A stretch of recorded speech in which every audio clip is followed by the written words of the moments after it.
128편이고 1절부터 6절까지 말씀 함께 읽도록 하겠습니다.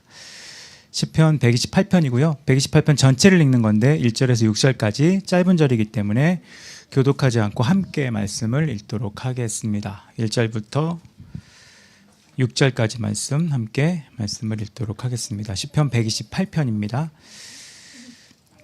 찾으셨으면 함께 1절부터 6절까지 한 목소리로 읽도록 하겠습니다. 시작. 여호와를 경외하며 그의 길을 걷는 자마다 복이 있도다. 내가 내 손이 수고한 대로 먹을 것이라. 네가 복되고 형통하리로다. 내 집 안방에 있는 네 아내는 결실한 포도나무와 같으며 내 식탁에 둘러앉은 자식들은 어린 감람나무 같으리로다. 여호와를 경외하는 자는 이같이 복을 얻으리로다. 여호와께서 시온에서 내게 복을 주실 것이다. 너는 평생에 예루살렘의 번영을 보며 내 자식의 자식을 볼지어다.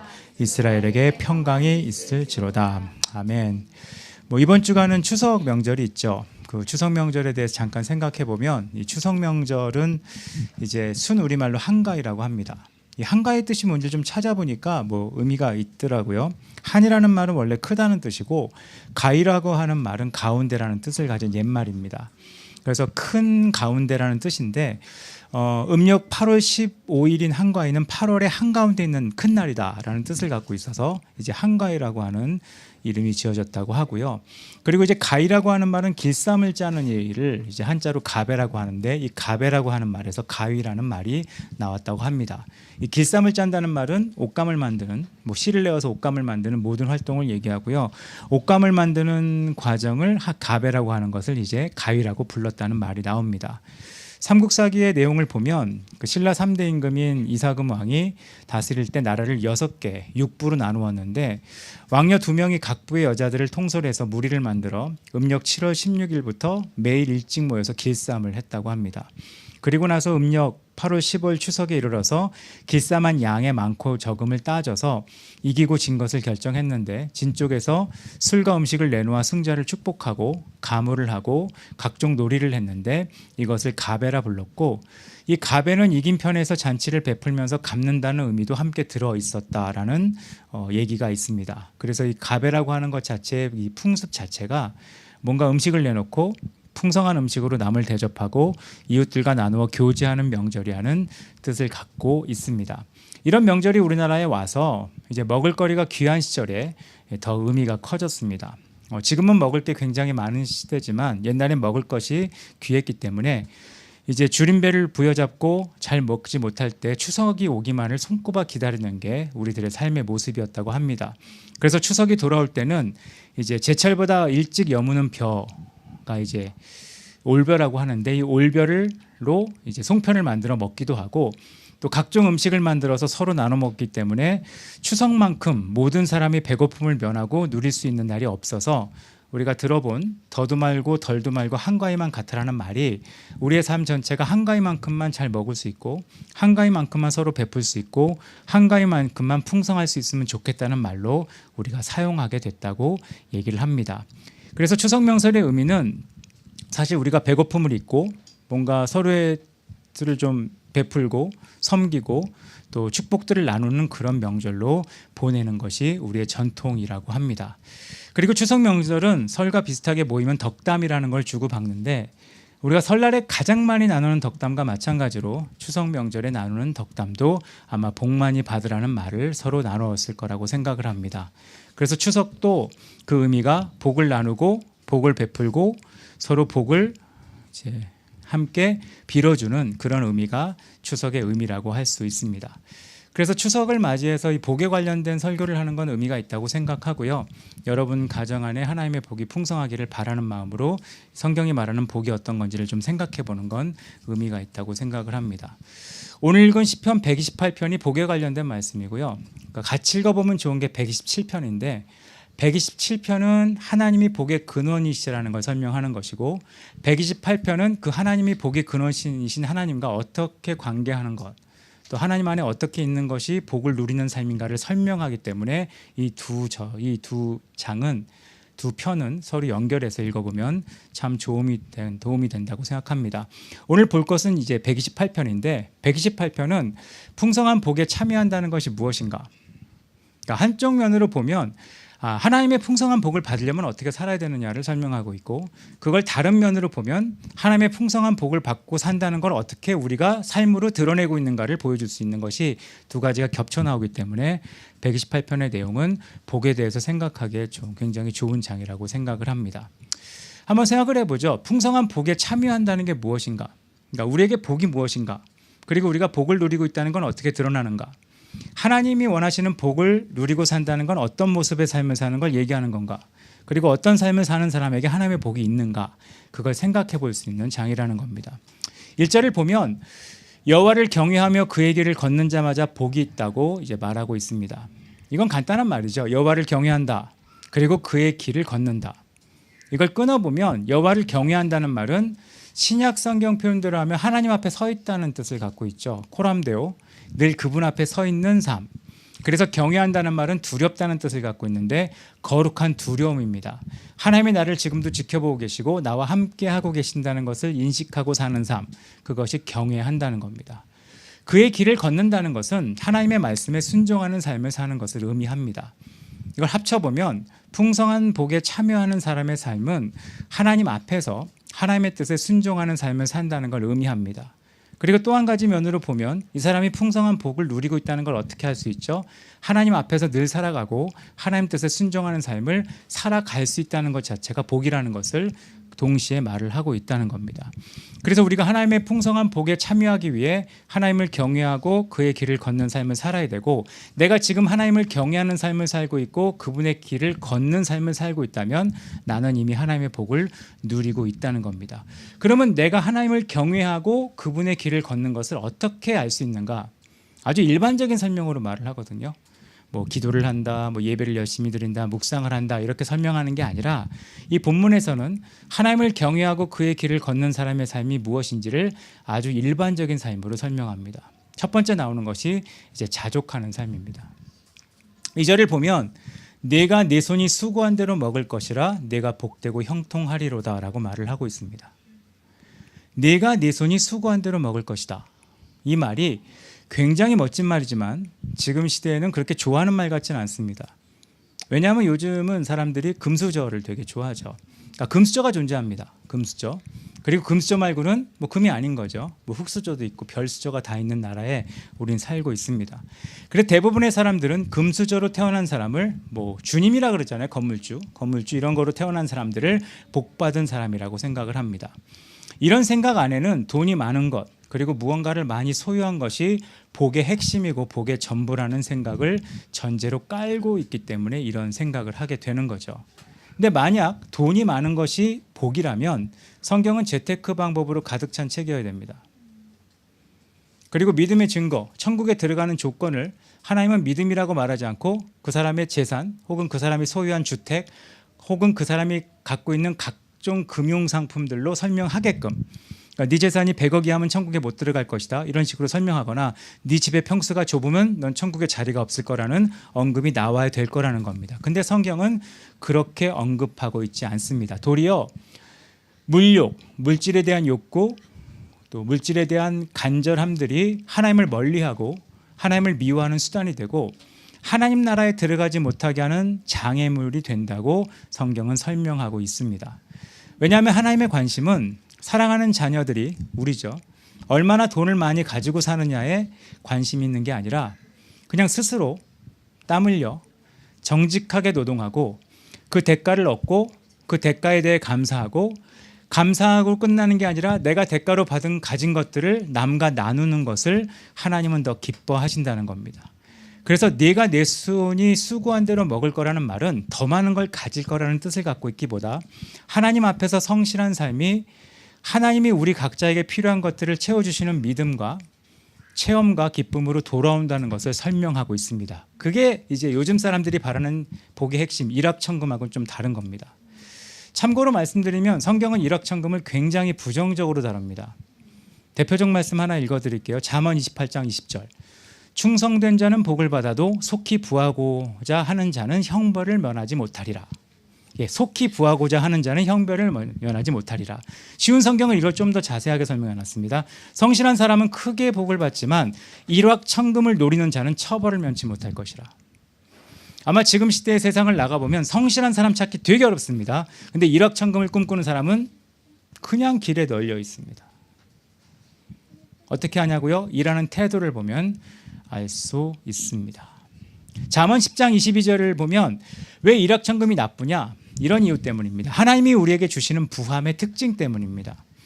잠언 10장 22절을 보면 여호와께서 주시는 복은 사람을 부하게 하고, 여기까지는 좋죠. 그 다음 말이 중요합니다. 근심을 겸하여 주지 아니하시느니라. 쉬운 성경으로 볼까요? 여호와의 복으로 부자가 되면 그 재물에는 근심이 따르지 않는다. 그냥 예예요. 주식으로 부자 됐다고 합시다. 근심이 없어집니까? 전 제 친구들이 다 금융 쪽에 있잖아요. 거의 다 금융 쪽에 있거든요.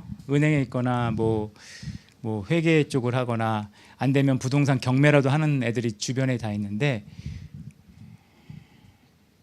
근심이 없진 않아요. 그러니까 잘 되면 되게 표정이 좋거든요. 뭐 어떤 친구는 뭐 작년에 무슨 투자를 했는데 1년 동안 수익률이 190% 나왔다고. 네, 190% 나왔어요. 근데 굉장히 많은 돈을 투자했는데 190% 나와서 주변 애들이 막 고급 정보 아니야 막 얘기하고 할 정도인데 표정이 밝지가 않아요. 왜냐하면 아직 안 뺐잖아요. 안 뺐으니까 표정이 안 밝죠. 뺐으면 표정이 밝을 텐데 안 뺀 상태여서. 근데 190 정도 수익률이 나면 못 빼겠더라고요. 친구 중에 뺐다는 애는 마이너스일 때 다 빼더라고요. 뭐 주식을 뭐 친구 중에 하나는 주식 투자를 얻은 게 겸손을 배웠다 이런 말도 안 되는 얘기를 하는 애가 있는데 뭐 그렇죠. 그러니까 하나님이 우리에게 주시는 복은 일확천금의 특징하고 비슷해요. 근심을 주거든요. 그러니까 우리가 세상에서 지금 갖고 있는 부나 이제 부유함의 특징은 그렇게 돼도 근심이 따릅니다. 이게 유지될 것인가? 이게 될 것이냐? 근데 하나님이 주시는 복은 다르다는 겁니다. 그래서 하나님 앞에 성실히 사는 사람은 하나님이 주신 것을 누리는데 그 누림의 특징이 그 재물에 근심이 따르지 않는다는 겁니다. 이게 성경이 말하는 형통의 뜻이거든요. 이 형통이라는 말은 내가 받은 것에 근심함이 없다는 것을 이야기하는 겁니다. 그 다음에 말하고 있는 하나님 안에 복을 누리는 삶의 모습은 3절에 나오는 건데 가정의 화목함입니다. 이 3절 말씀은 참 의미가 있다고 생각합니다. 3절의 내용을 보면 먼저 아내에 대한 언급을 합니다. 내 집안에 있는 아내, 집안에 있는 아내가 어떠냐? 결실한 포도나무 같다고 얘기를 합니다. 아내의 역할에 대한 설명일 수도 있지만 이 결실한 포도나무 같다는 말은 아내에게 생기나 생동감이나 활력이 있는 모습을 설명한다고 생각합니다. 특별히 아내가 생기 있는 모습이 어떨 때 있느냐? 신앙 안에서 그리고 가정 안에서 살아나는 모습을 보여줍니다. 가정이 화목하다는 건 별거 아니에요. 어떤 가족 구성원이 가족을 떠나서 생기가 생기면 가족은 파괴된 겁니다. 특히 가족 중에서 모르겠어요. 남자들은 원래 성향상 한계가 존재할 수 있지만 특별히 가정의 중심이 있는 아내, 어머니가 가정을 떠났을 때 생기가 생길 경우에 그 가정은 지탱하기가 굉장히 어렵습니다. 근데 여기서 가정의 화목으로 설명하고 있는 첫 번째 얘기가 가정 안에서 아내가 생기를 갖고 있다는 것 자체는 하나님이 주신 복을 누리는 모습과 동시에 하나님이 주신 놀라운 축복이라고 생각합니다. 동시에 자녀들에 대한 설명을 하는데 자녀들은 감람나무 같다고 말을 합니다. 이 감람나무는 번역을 하면 올리브나무죠. 올리브나무인데 이 감람나무의 특징이 있습니다. 전 여기 감람나무의 여기 설명 중에 전 되게 마음에 와닿는 설명이 내 식탁에 둘러앉으니거든요. 그러니까 자녀들이 함께 식탁에 둘러앉아 식사할 수 있다. 이건 굉장히 귀한 거라고 생각해요. 요즘 같은 시대에는 그냥 이제 뭐 거주지죠. 거주하는 곳에만 그냥 있을 뿐인데 함께 식탁에 둘러앉을 수 있다는 것은 화목함의 근거인데 그거보다 좀 더 자세히 설명하고 있는 게 감람나무에 대한 설명입니다. 이게 우리 번역에는 정확하게 설명이 좀 안 돼 있지만 원래 이 말씀의 뜻은 올리브나무의 새싹과 같다는 번역이에요. 그러니까 새싹과 같다는 얘기는 올리브나무 가지와 같다는 뜻입니다. 가지와 같다는 얘기는 이제 앞으로 여기에 열매가 맺힐 미래가 달려있다는 뜻입니다. 그러니까 부모가 줄기의 역할을 한다면 자녀는 그 가지의 역할이고 그 가지에 꽃이 피어 나중에 열매가 맺히게 되는 것이 미래에 대한 얘기입니다. 근데 이 감람나무는 특징이 있습니다. 감람나무는 빨리 열매를 맺지 못합니다. 감람나무에 대해서 좀 알아보면 감람나무는 열매를 맺기엔 적어도 7년이 필요하고 장성하려면 15년이 걸립니다. 물론 다 자라면 20m쯤 자란다고 합니다. 뭐 그렇다고 설명은 있어요. 그리고 이게 만약에 자라면 이 감람나무는 할 수 있는 일이 나무 하나가 1년에 열매를 0.5톤 정도 생산한다고 합니다. 그 열매에서 짠 기름은 요리하는데, 불을 밝히는데, 가죽을 부드럽게 만드는데 사용되고, 나무는 제목으로 사용돼서 아마 고급스러운 무언가를 만들 수 있고, 또 장식용으로 가정용 도구들을 만드는데 올리브 나무는 사용됩니다. 그리고 나무 껍질은 상처를 바르는 약으로 사용되고, 뭐 지혈 진통 작용을 하는 약으로도 사용되고, 해열제로 사용된다고 합니다. 그러니까 미래가 있는 어떤 가족의 아이들이 나중에 미래에 유용하고 남에게 이익을 주고 모두를 부욕해 하는 사람으로 성장할 수 있다. 이것을 여기서는 축복으로 설명하고 있다는 겁니다. 그럼 여기 말한 것처럼 수고한 대로 누리는, 어떤 복을 누려도 근심이 없는, 그리고 그 가정의 아내가 중심에 있어서 생기가 있고, 가족 전체가 화목하게 함께 식탁에 둘러앉아 식사할 수 있고, 한 아이, 지금은 연약하고 어리지만 이 아이가 자라는데 한참 시간이 걸리겠지만 나중엔 다 자란 나무가 열매를 맺어 부욕해 하는 올리브처럼 그런 아이로 성장할 수 있는 이런 축복, 이게 하나님이 허락하신 하나님의 가정 안에 주신 축복이거든요. 그럼 그런 축복은 어떻게 누리냐? 4절에 한 번 더 설명합니다. 이같이라는 단어가 나와 있어요. 결국 이런 복을 누릴 수 있는 가정은 하나님을 경외하고 그 뜻에 순종하는 사람들에게 누려지는 축복이라고 말을 하고 있습니다. 아마 아실 거예요. 어떤 집이 굉장히 부자가 된다, 가정의 화목이 보장되어 있지 않습니다. 그리고 어떤 집이 굉장히 많은 성공을 거두었다, 자녀의 미래가 보장되어 있지 않습니다. 하나님이 누릴 수 있는 이 축복은 하나님을 경외하고 하나님이 원하시는 삶을 살아가는 사람에게만 가능한 건데, 그런 삶을 살기로 결정하는 사람들에게 이 축복은 시온에서 선포된 것처럼 약속되어 있다고 성경에서 말씀하고 있습니다. 추석 때 우리가 한번 다짐해 볼 수 있는 일이라고 생각해요. 내가 어떤 가정으로 살아갈 것이냐. 성경 가정에 대한 약속을 주시거든요. 다음 세대까지 어떻게 하나님의 축복이 이어질 것이냐. 그 이어지는 유일한 길은 세상에서 말하는 좀 더 많은 자산을 확보하고 좀 더 많은 것을 우리 후손에게 물려주고 좀 더 많은 세상의 기득권을 주는 것으로 이루어진다고 말하지 않고, 하나님을 경외하고 그 뜻에 순종하는 삶을 살기로 결정함으로 이루어진다고 말을 하고 있는 겁니다. 이번 추석 때 한번 가족들이 모일 겁니다. 모였을 때 뭐 전체 가족까지는 우리가 어떻게 하지 못하지만 내가 속한 가정 안에 하나님을 경외하는 이 길을 걷기로 결정하는 그런 시간들이 있었으면 좋겠습니다. 그래서 여러분 가정에 속한 모든 어머님들이 가정 안에서 생기가 생기고, 그리고 여러분 가정에 속한 모든 자녀들이 감람나무처럼 더딜 수는 있습니다. 한국 사람들 성격대로 빨리 가진 않을 수 있습니다. 하지만 7년, 15년이 지난 이후에 그 어떤 나무보다 풍성하게 모든 사람을 유익하게 하는 아이로 자라가는 이런 축복이 여러분 모든 가정에 있기를 간절히 바랍니다.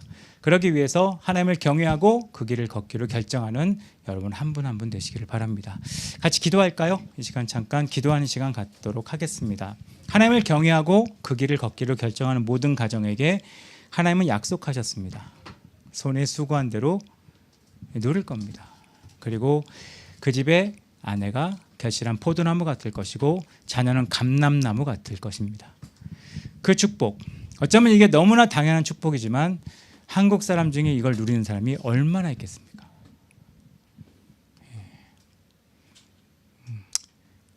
주중에 수영 끝나고 수영 코치가 해준 말이 있습니다. 추석에 흩어지니까 수영 코치가 덕담이라고 해준 말이 싸우지 마세요 이러고 끝냈습니다. 지금 추석은 그런 때가 돼버렸습니다. 이렇지 않은 가정이 되는 거, 하나님의 방법들이 성경에 기록되어 있는데 내가 하나님을 경외하는 삶을 살 수 있도록, 그리고 하나님의 길을 걸어갈 수 있도록, 그래서 말씀에 기록된 것처럼 내가 내 손에 수고한 것에 대가를 받는 자족함의 삶을 살 수 있도록, 그리고 우리의 가정이 하나님 안에 평강하고 화목할 수 있도록 주님 축복해달라고 잠깐 기도하는 시간 갖도록 하겠습니다. 같이 기도하겠습니다. 하나님의 은혜가 우리 가운데 있도록 간절히 소망합니다. 우리가 주님을 의뢰하고 부탁하며 신뢰합니다.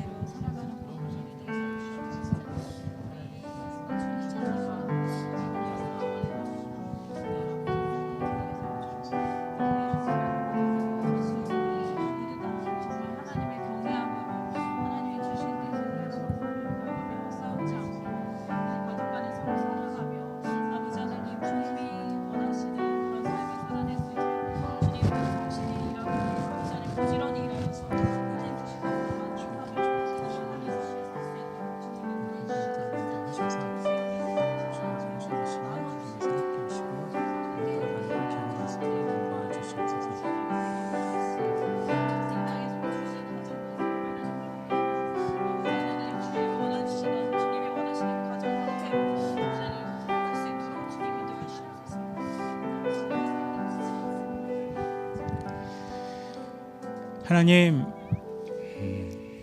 이제 추석입니다. 가족이 함께 모여 또 서로 덕담을 나누고 서로 베풀고 축복하는 시간을 가질 텐데, 우리가 하나님이 원하시는 그런 복을 누리는 또 풍성한 복을 참여하는 삶을 살기 위해 우리가 먼저 하나님을 경외하고 하나님의 뜻대로 살기로 결정하는 시간 될 수 있도록 인도하여 주시옵소서.